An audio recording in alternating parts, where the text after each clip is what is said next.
It's music theory time.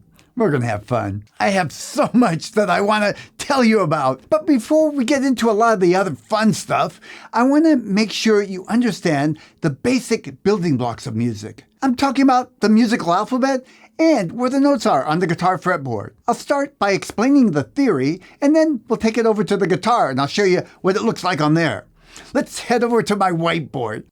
In this video, we're going to talk about the musical alphabet. This may seem like a simple thing on the surface, but it's very crucial that you understand the musical alphabet and its implications to understand anything else about music theory. The two things that we're concerned with is, of course, the actual names of the musical alphabet and also distances between notes, and we'll talk more about that later.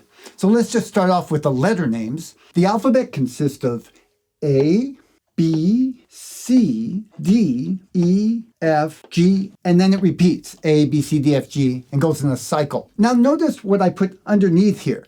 This stands for the distances that naturally fall between the notes, naturally without anything like sharps or flats. I'm sure you've heard of sharps or flats, but we're going to leave that out of this discussion because at this foundational level, it'll make much more sense when we talk about them later. So the distance between the notes naturally are whole step and half steps.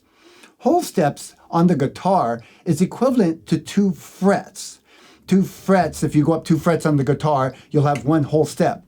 If you go up 1 fret, that's the equivalent of a half step. Between the notes A and B, there naturally falls a whole step.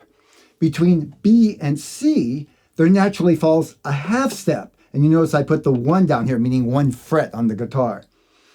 Between C and D, we've got another whole step, 2 frets on the guitar.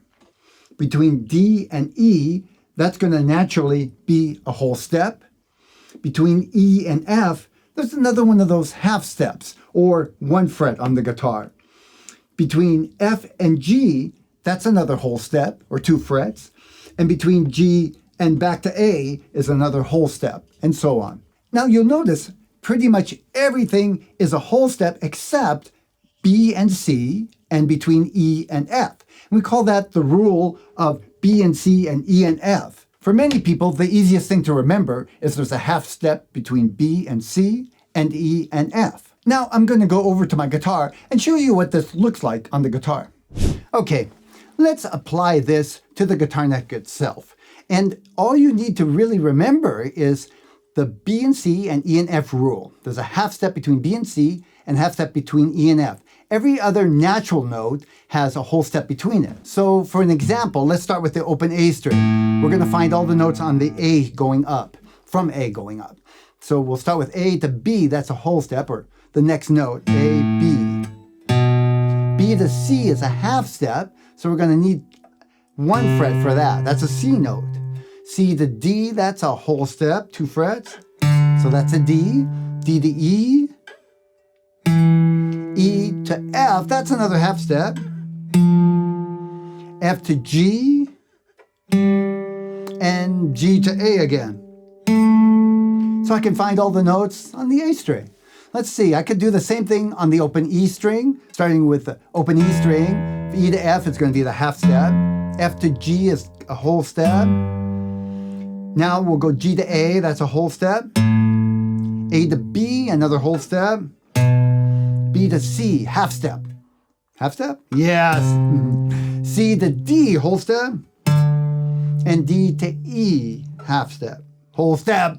Ha! You didn't believe me, did you? Whole step. Okay. Knowing that, where the half steps are in the whole steps, you could find all the natural notes easily on the guitar just by knowing what open string you're starting from. Or any note if you know the note that you're actually starting from.